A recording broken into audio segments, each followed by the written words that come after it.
Hi, Craig. Hi, Shri. Can you hear me okay? Yeah. Perfect. It told me I had audio problems. Let me put this in again. And right now.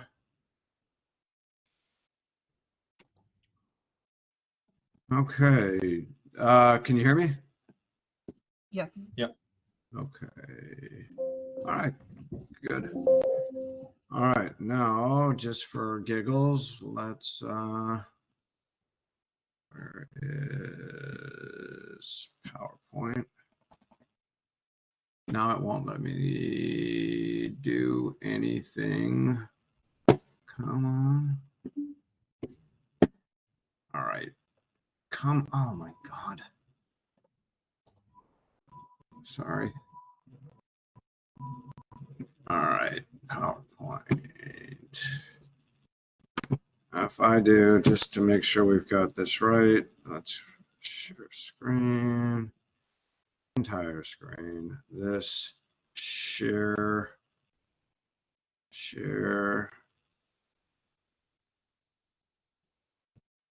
Oh, for fuck's sake.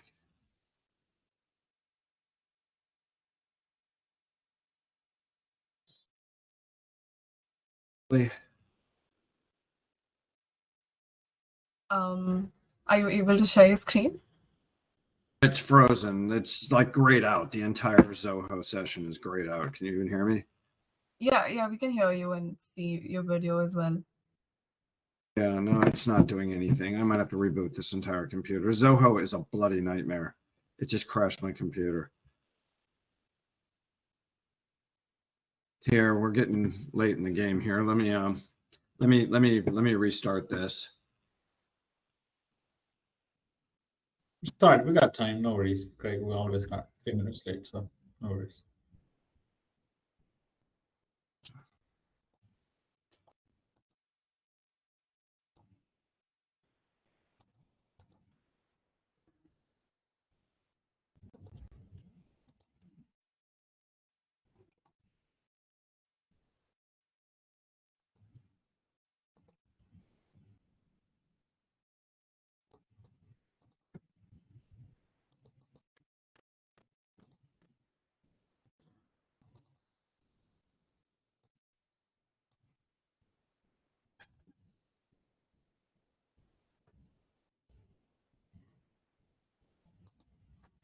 Yeah, Kirtan, I can probably share the first slide, and then we'll just wait.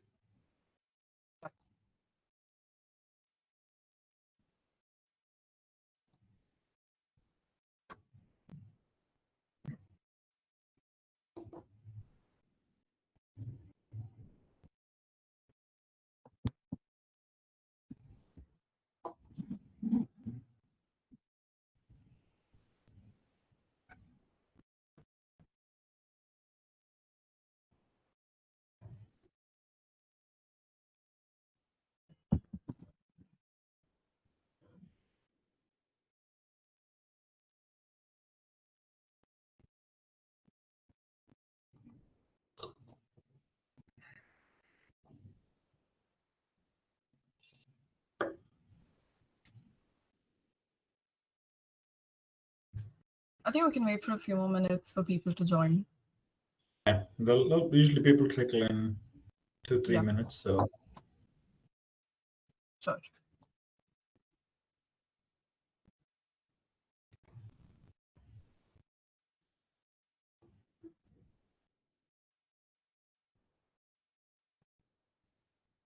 Has become increasingly complex. That's why we are here today to discuss the power of trust as a tool for managing and protecting digital assets. I'm extremely thrilled to be joined by our esteemed guests, Craig Redler, an asset protection and wealth preservation attorney. He has experience in maintaining complex portfolios of trusts and corporations, monitoring team profitability, productivity, morale, and supervising the performance of third-party providers. And I'd also like to welcome Sri Chintala, Chief Technology Officer and co-founder of Crypto Legacy, who is a serial entrepreneur with 25 years of award-winning career and an undying passion for innovation.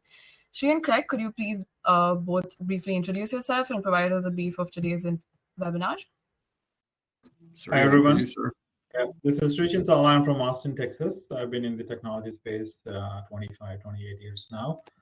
And my daughter and I, we started Crypto Legacy and Clocker.com are the companies that we support. And our passion and vision is to ensure that no family struggles with in dealing with the digital assets and the protecting and inheriting the digital assets. And I will pass this on to Craig for the topic today. Oh, very good. Thanks, Sri. My name is Craig Redler. I am an attorney in Newport Beach, California, licensed in 3 states. I've been licensed since 1994. So I've been doing this for a very long time, and been doing estate planning and creditor protection exclusively since about 2000. My background is in the fiduciary space, where I served as a general counsel of several offshore trust companies. And right now, my private practice is setting up estate planning, tax planning, and asset protection structures for private clients here in California and all over the country. That's what I do. Let's jump right into the presentation.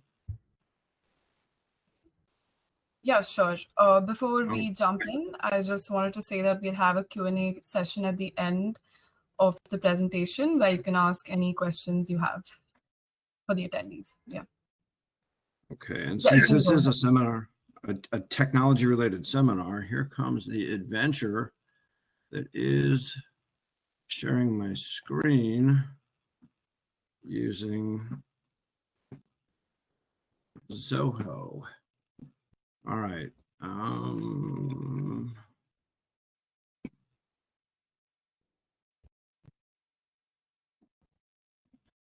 Okay, look at that. I think we got it. Okay, no reason to go over the slide. This is introductions, already talked about this, but these are the things that we're going to talk about today. And just get started.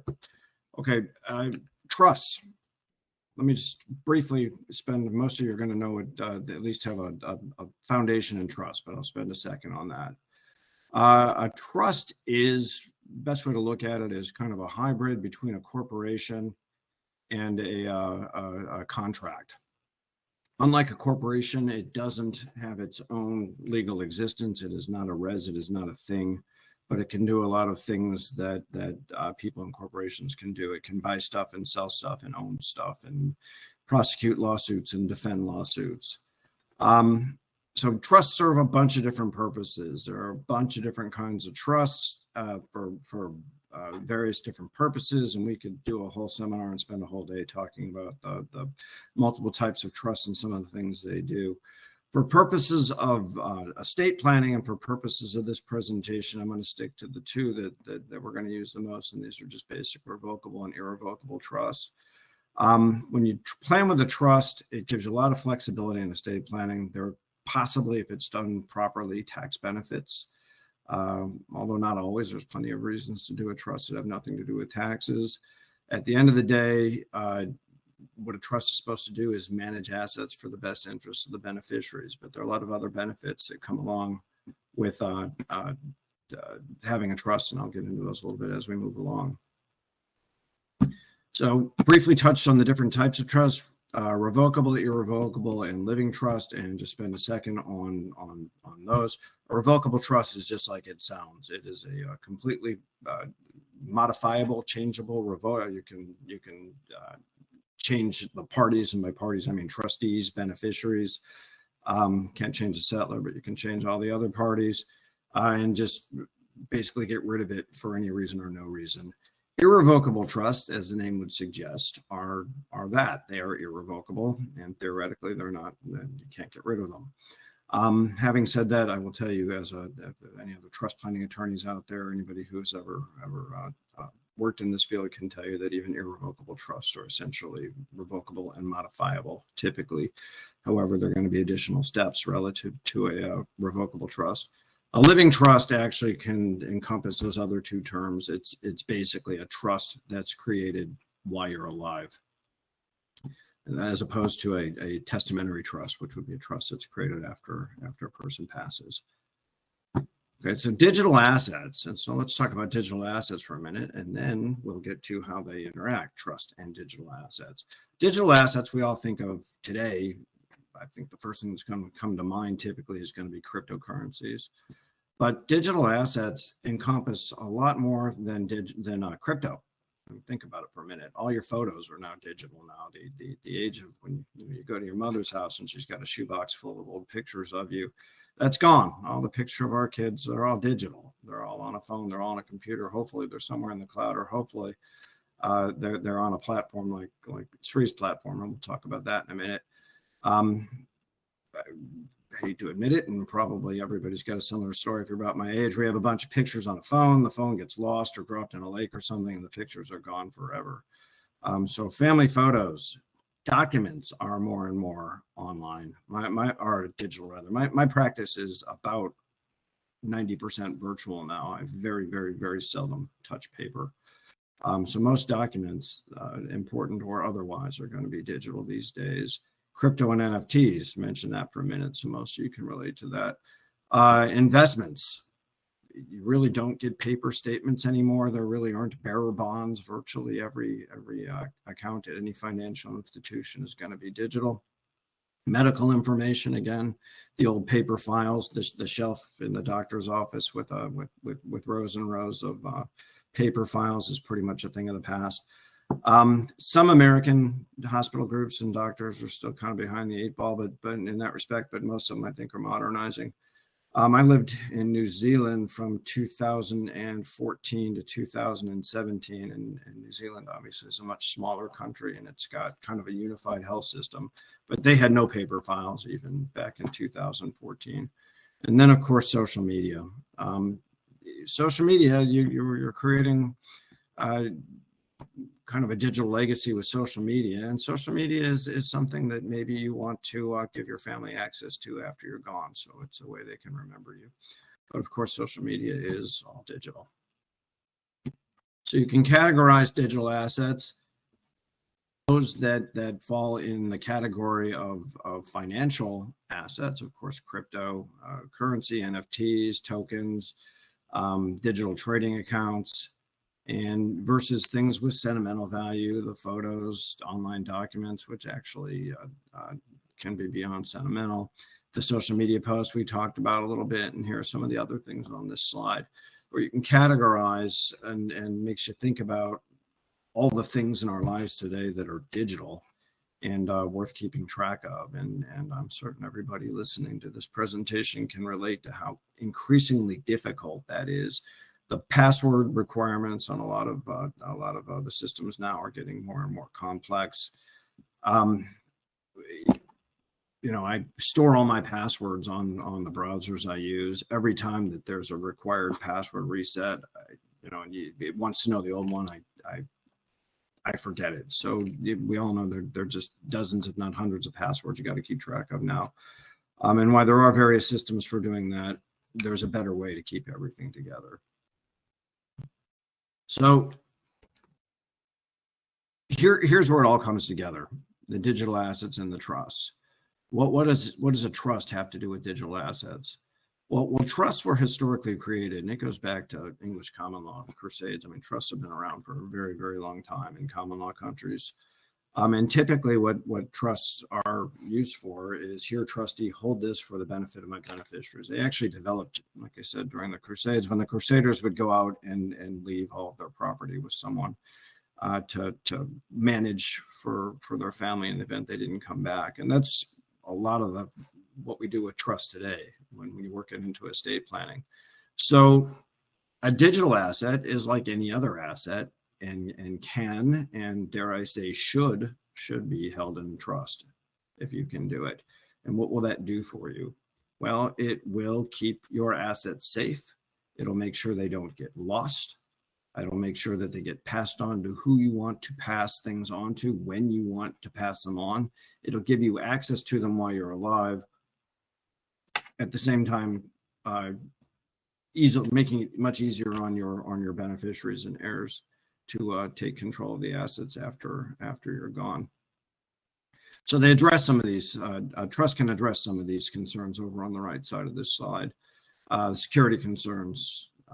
Again, if you have something that doesn't have, that's intangible, like digital assets are, something that doesn't have physical, any kind of physical ownership, it's actually quite easy to put it in a trust. And it's a much easier way to keep track of where everything is. When you use some of these storage methods that Sri is going to talk about in a little more detail in a minute,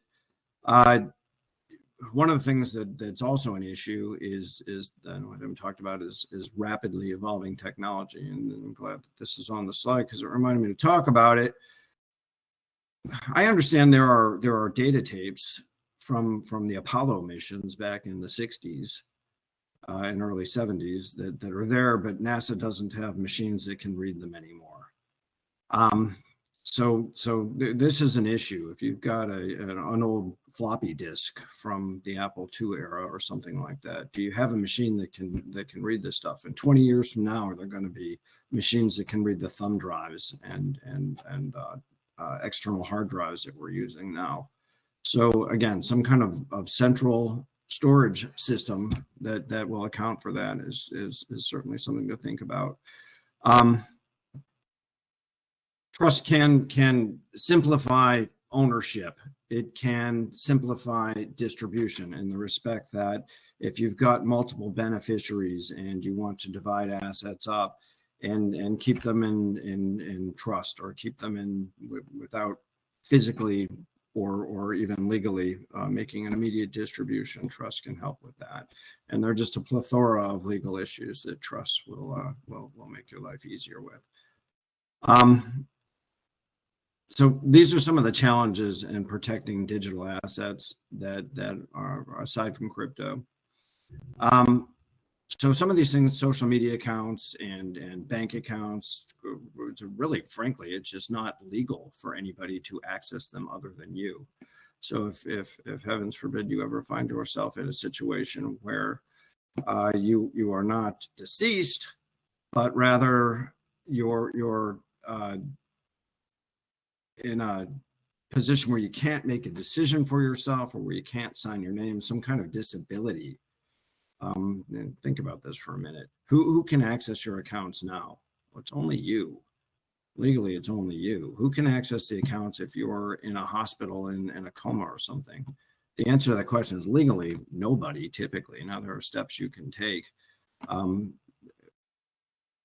Trust being one of the better ones to make sure that even in the event of your disability, those that need access to your assets have access. So let's talk about, again, not necessarily crypto assets, but just a plain bank account, a checking account at Bank of America or something.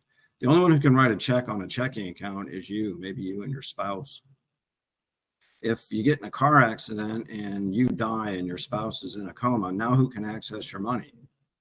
Nobody. No, legally nobody can without court intervention. And court intervention, I could spend again another hour just talking about that process of what your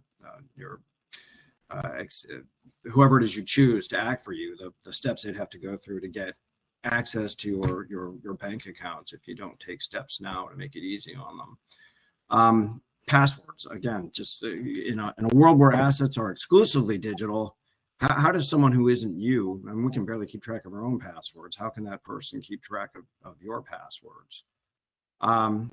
Identity theft is always an issue. There's a statistic on here. Think about this: 2.5 million deceased accounts are stolen each year. How many accounts are just lost because someone dies and doesn't leave someone the password? How much digital currency is just out there, just in the ether, just gone?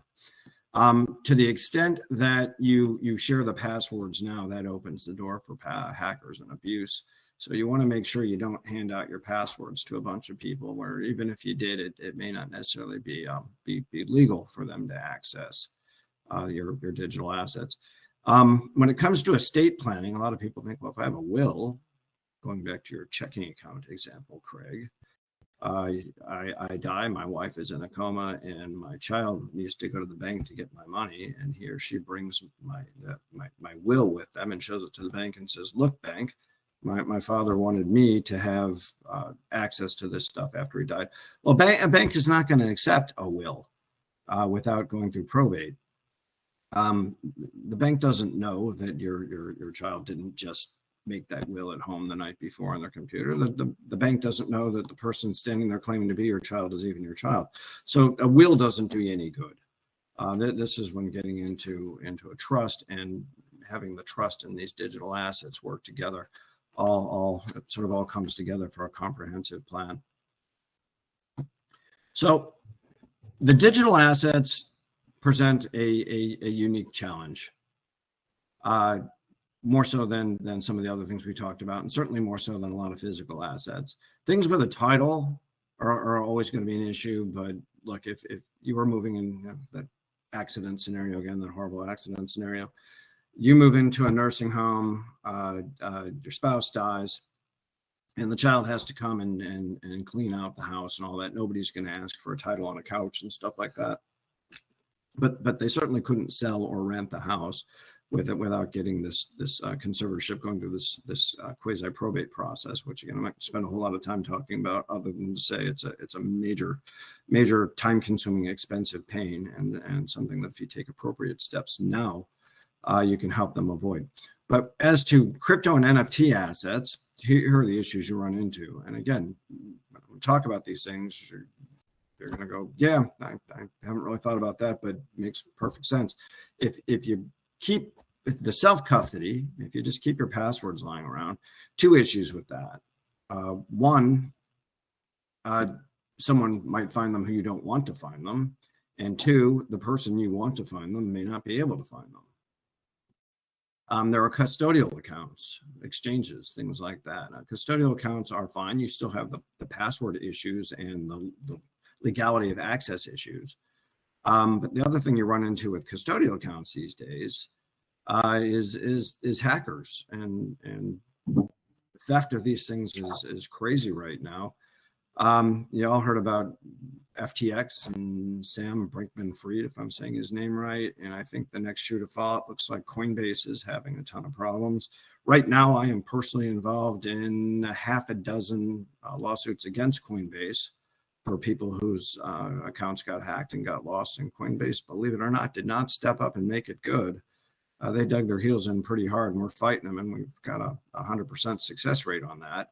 But they keep fighting us and they keep losing, but that's what they're putting us through. And there's going to be a time where we sue them and we're going to get a notice from the bankruptcy court that they're filing for bankruptcy protection. That is my prediction, just based on the way I've seen them behave. And custody services kind of overlaps what I just talked about a little bit. Sri, if you want to jump in, by all means. Yeah, I just wanted to kind of get a few things in here. So the earlier slide we talked about, so I would draw a kind of a line in the sand with the digital assets. One is the monetary assets that have real direct monetary impact, and the other ones are soft assets, meaning your online accounts, passwords, rewards, points, may not directly translate into money and so on. So this slide, we are specifically talking about crypto NFT assets pose a different challenges compared to the online account, social media accounts. The most that would happen with the online account, social media accounts is maybe you might share your passwords with someone, give a directive, create a directive. So it is okay to deal with it that way. Now, coming to crypto, there are different flavors in terms of how these assets are held, right? Self-custody, meaning a lot of you own the keys, passwords, and if someone gets hold of your key, knowingly, unknowingly, they can empty your wallet. So the onus is on the owner to protect the keys. And after FTX, a lot of people are falling back to the self-custody because they would rather keep them and lose themselves than giving it to the exchange. So then that revolves around what solutions out there to protect and help the consumers to do that part. Second, the custodial accounts, like Craig was mentioning, yes, they are like in your Fidelity account or your Vanguard account, where you still have a online account, like a password and access, but the custody, the exchange controls the keys in a way, kind of a semi good thing. However, exchanges are not prepared to deal with the inheritance problem, and they have their own problems, and you cannot even in most exchanges, almost 99% of them, you can't even not put a beneficiary name in there. So guess what they're going to do if someone dies with $1 million, $100 million account? It's going to take a lot of process and going back and forth with the exchange, and your assets are locked up, and who knows what happens to that. So the third one is the custody. This is like a bonds. There are custody service where you turn over your crypto assets to the custody provides BitGo and few other companies provide this. I think a half a dozen to a dozen companies provide this service, and you lose flexibility. And the very purpose of digital currency, crypto and NFTs is to have flexibility and decentralization. So a typical crypto owner would have a combination of all these things. If I were to put a number in this, I would say somewhere around 60 to 80% might prefer self-custody, who are experienced users and have some on the custodial accounts. More novice users would have custodial accounts like Binance or Coinbase, and really wealthy people may turn over their 10-20% to custody service and trying to leverage the other things. So you as a estate attorney need to deal with all these combinations of the custody where the owners would have the access. Now that kind of translates into one, how do you protect them in each one of these cases? Do you have the designatory trustee or a nominee allocations done properly in your trust? And there is a technical problem, protection, and then the passing on, which is the legal problem, right? So you have to marry these things together, and no one in the industry is looking at it as a comprehensive way. Either you have a good protection or no legal protection, or if you have a legal protection, you don't have technical protection. These two needs to merge and work in sync to have a clear pathway for passing on and protecting your assets. Back to you, Craig. Sri, is it worth spending a minute talking about the court process that someone would have to go through without taking steps up front? Okay, let me spend a second talking about that. When someone dies, that process is called, if these steps that Sri and I are talking about this morning or something similar, there no steps are taken, is called probate. It's a probate court that handles, when someone dies, it also handles cases of disability. So probate comes from the Latin word prove, and probate is where the family or other beneficiaries have to step up and prove to the state that they are who they say they are and that they're entitled to take a decedent's or a decedent's assets or manage assets on behalf of someone that's disabled. So here's the process, and let me start with that scenario I laid out earlier and talked about a couple of times. Just if you can relate to a simple checking account. I got a checking account at Bank of America. My spouse predeceased me. Now it's just me. I'm the only one who can sign on it. I become disabled to a point where I can't make a decision for myself, or I can't sign my name. So my kids step up and they need access to my money to take care of me. Like I said, if they were just to walk into my bank and say, look, my dad is disabled, I am his child, I'm here to get this money, the bank would say, we have no idea who you are. We have no idea what you're telling us is true. Get out of here. They will not deal with him. That money is frozen. People think you give property away via will. You don't. A will, when a person dies, their assets are frozen. When a person is disabled, their assets are frozen unless or until the state can assure itself that the assets aren't being misallocated. So that's what this process is. So the assets are essentially frozen. The second I can't speak for myself, and the bank is not going to release them unless it gets a letter from the only entity that can unfreeze those assets, which is the state. So you have to deal with the state by and through its agent, which is the probate judge. So whoever it is that's purporting to act for you has to file something in the probate court asking to be appointed your guardian and conservator. Guardian is the person that looks after your person. Conservator is the person that looks after your money. And the court's going to require a couple of things before it gives its blessing. First, it's going to ask, does your father or does your disabled loved one have a preference? So that's where a will does come in. A will, by the way, is said a will doesn't guarantee any of this. A will is just a letter to the state saying, dear state, if something were to happen to me, here's what I want to see happen. At that point, you still got to go ask the court to give its blessing, and it will either do it or it won't. And there are reasons, believe it or not, that it may not even follow your wishes. So now your child has to present his or herself to the probate judge and say, probate judge, dad's disabled. I would like to be appointed his conservator. Court's going to require possibly that they bond themselves. All right, if I give you that authority, you could theoretically abuse it. So I'm going to require that you post a bond. So in the event that you abuse it, other people that may be entitled to his property are protected. The court is going to require an inventory. You're going to need to bring the court an inventory of all the assets that the decedent or disabled person owns. In the case of a decedent, you actually have to run an ad in a newspaper. And the ad in the newspaper is to give notice to the world that this person has died. And it's an invitation to anybody that the decedent might have owed money to, or someone that is a beneficiary that the other beneficiaries are trying to cut out, to come and present themselves. So if it is saying, hey, creditors of the world, this guy just died. If he owes you money, come tell me, the probate judge, and we'll get you paid. So you got to run an ad in a paper. You got to wait during that claim period. You can't distribute anything. The potential creditors they're given an opportunity to come and make their claims.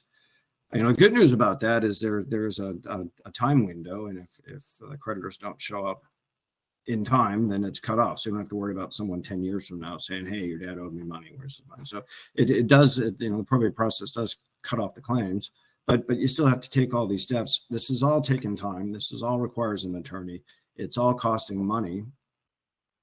You have to ask the court before you spend any money. Hey, court, I need to pay my dad's last medical bill. May I? Hey, court, I need to buy my dad a cemetery plot. May I? Hey, court, I need to pay his mortgage this month while we're getting this settled. May I? So you have to keep running back to court and getting permission before you can spend any money. When it's all said and done, you need to bring a full accounting back to the court. All right, court, here's what we started with. Here's what I spent it on, and you can see where you gave me permission for all of this. And at the end, here's what we have left, and here's my proposal for distribution. So that's the probate process. The things we're talking about help you avoid all of that. No courts, no delays, no creditors, no publication. This applies to tangible assets as well as these intangible and digital assets. So I hope I didn't spend too much time on that, and I hope it's not too basic for this audience. But these are the sort of things that this kind of planning can help you cut out of your life and the life of your loved ones. And let me tell you briefly again how a trust helps. How the trust kind of cuts all that stuff out at the knees. Going back to that analogy I mentioned about having the checking account, with a trust, you're actually going to retitle your assets into the name of the trust. I said the trust, like a corporation, sort of kind of legally exists. So it's a thing. So when the person that created it, the settlor, you, if it's your trust, if you die or get disabled, the trust doesn't care. It's still there, and it's still doing everything it used to do. It's fine. So going back to that analogy, who can sign a check owned by a checking account in a trust now? The answer to that question is the trustee. Now, why trusts do exist, they are not people. They can't think and act. They can't do things. So they need a person to think and act for them. And the analogy in a corporate world is a manager of an LLC or a director of a corporation. Trust, in the trust context, it's called the trustee. So the trustee always has access to all the assets in the trust with restrictions. You can only use them for the benefit of the beneficiaries within the confines set out in the trust. But if something happens to you as the person that established an account, so when you set up a trust initially, in the case of a simple revocable living trust, you're the trustee. You have access to your checking account. You don't notice the difference that it's owned by a trust, not owned by a trust. That doesn't affect your life one way or another. But if something happens to you, you have named in the trust who your successor trustee is. So now who can sign a check? The trustee can always sign a check. If you're not the trustee, you've already named someone else. So while I'm healthy and able to do it, I'm the trustee of my own trust. If I become sick or disabled, my oldest child is going to be my successor trustee. Now your older child can walk into the bank, who has a copy of the trust, by the way, and say, hey, bank, my father's disabled. Here's a medical note. My father's dead. Here's a death certificate. I am now going to step into his shoes and have access to those accounts. There's no court looking over their shoulders. There's no, so you can see where that just, the baton is handed off immediately. So that's the advantage of all this. So when doing trust, it was setting up a trust, and this applies to physical assets as well as digital assets. You of course want to work with an attorney. There are some online services that are good as well, and we'll talk about that. You want to identify the digital assets in the event of an irrevocable trust. For all the purposes that you would set up an irrevocable trust, you typically are going to want a trustee that isn't you, as opposed to a revocable trust. Typically, with an irrevocable trust, you're going to get a third-party trustee, and happy to talk with anybody offline why that is beyond the scope of this to get into that now. You can also assign a digital trustee, someone who has access to these digital assets. And by the way, you can separate these things.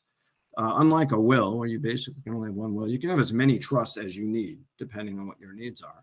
So you have a trust that handles just your house and the things in it, or a trust that handles just your investment accounts, or a trust that just handles your digital assets. That works.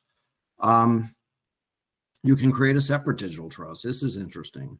A trust can exist in digital form. Like I said, I write trusts virtually every day of my life, and very few of them ever actually are on actual paper these days.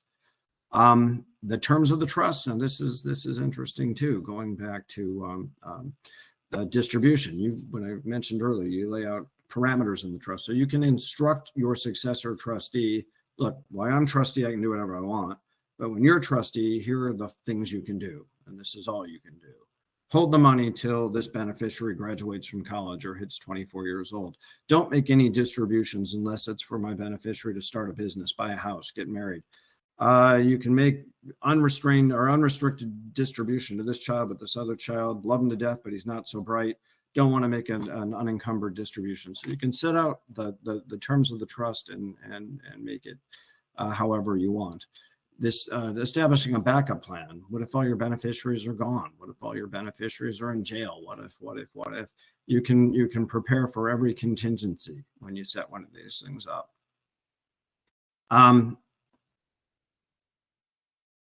lot of people, when they set these things up, you sit down, have a family conversation, make sure everybody knows what's going on.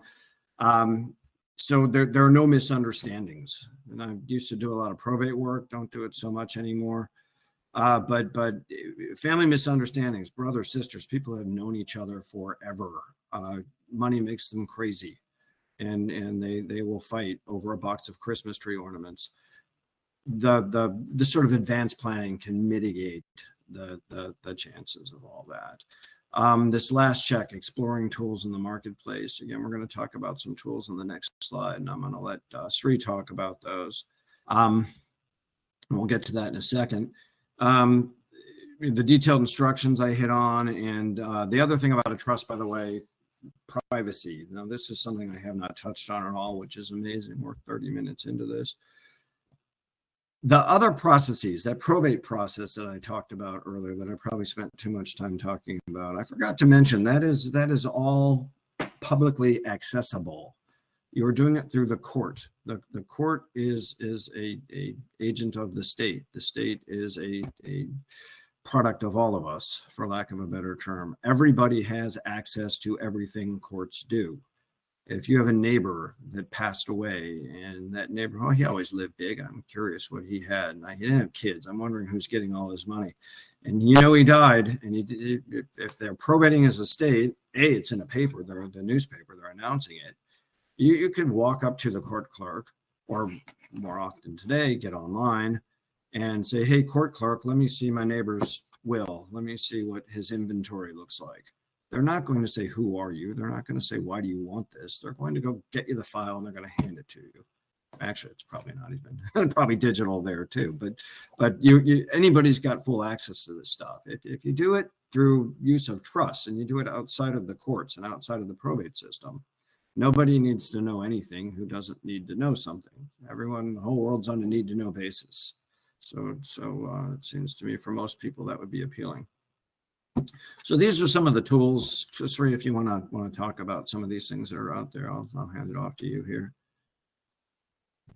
Yep, absolutely. So, like I mentioned earlier, you want to draw a line on social media accounts, online accounts, any account that has a user ID and password.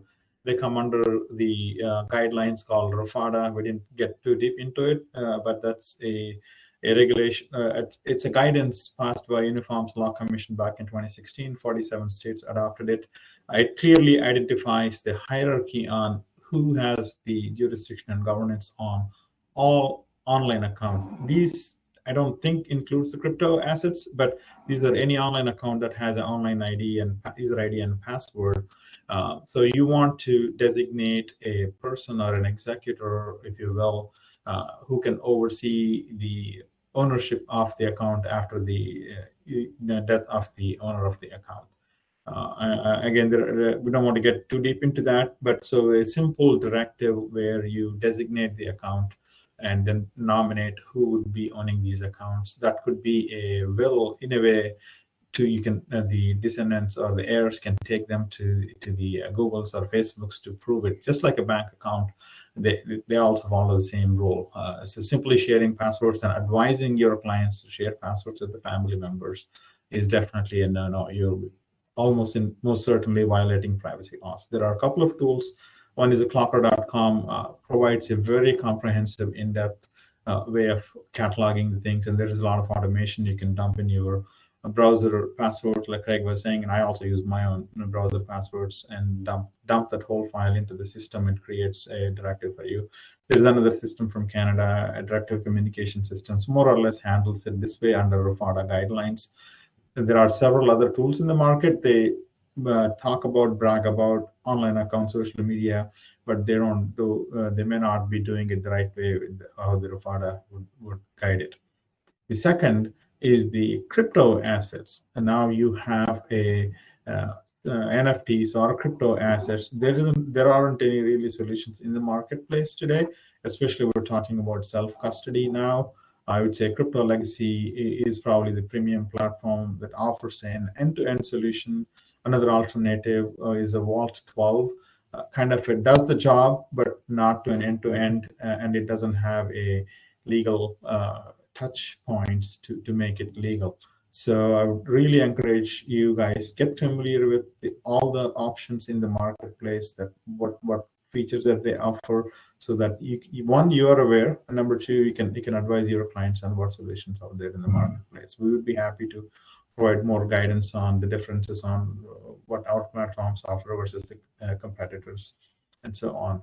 And then the third most important thing is the Crypto Legacy, where, as I mentioned earlier, one, we provide tools to protect the digital assets while the user owner is alive, and then we enable them to designate the nominees to own the vault or the assets after the owner passes away. It is not the legal passage. This is the technical passage, or the handing over the cloud locker ownership to the person designated. And then we enable you to work with our attorneys or a self-service trust or a will, so that you can legitimize the transfer in a paper or a designated form. So all things checks off when you do it in a that's why we call it a comprehensive platform. Hope that covers it, Craig, and back to you. Okay. All right, so these are the recommendations. Sri touched on this just for a second. A RFUTA compliant digital asset directive. So like Sri said, RFUTA is a uniform law. It's been passed by 47 states. 2 others have kind of their own statutes that address these issues, and all of them allow you to create a directive where you can appoint someone who's can automatically, who is legally entitled to manage your digital assets if something happens to you. Most of the big social media platforms have their own policies as well. But you know the problem with relying on Google's or Facebook's policy is it may not be what you want. So if you set up your own directive, you'll get what you want, as opposed to letting someone else make these decisions for you. Talked all this morning about setting up a trust, and make sure that if you set up a trust, I would do it for your physical assets and for your crypto and NFT assets. It can be the same trust. It doesn't necessarily need to be.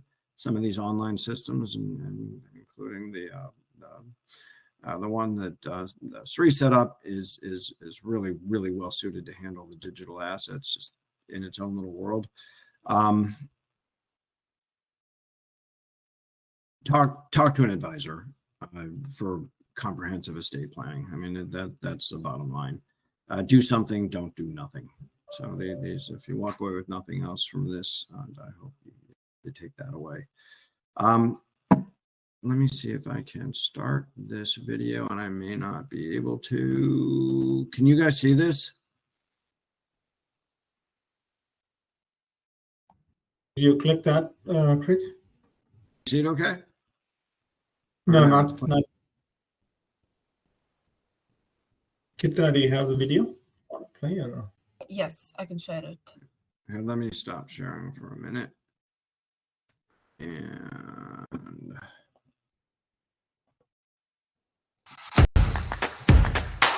stop. I'm sorry about that. We have this really cool little video. Oh, wait, there we go.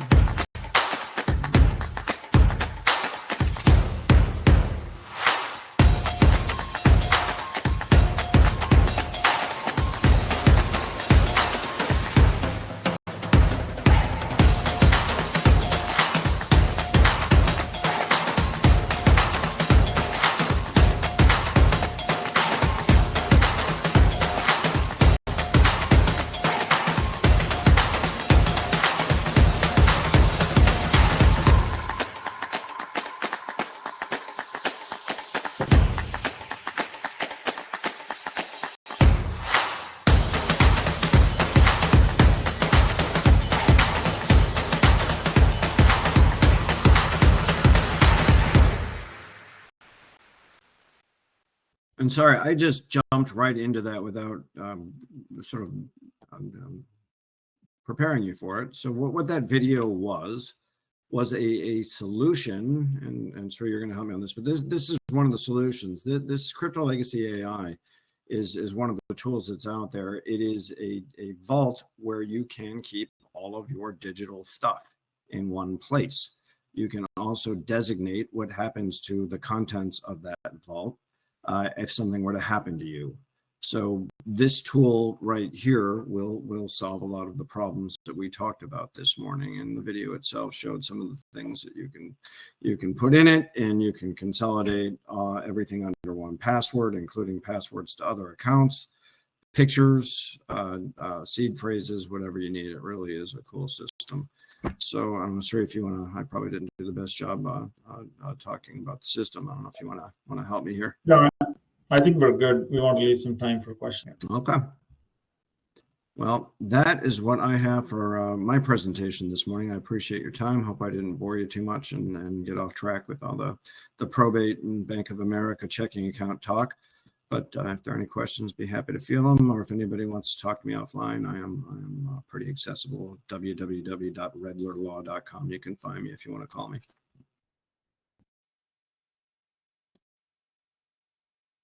You have any questions?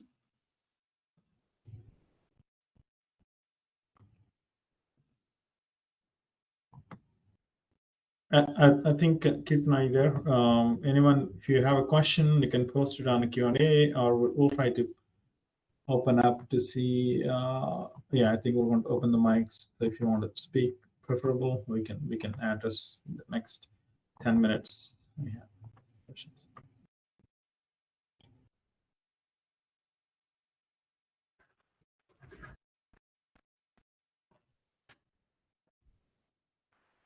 Well, if there are no questions, we'll let you give out me here early. 1 minute, Craig. I think there's a lag on people where they join. I think it's pinning up.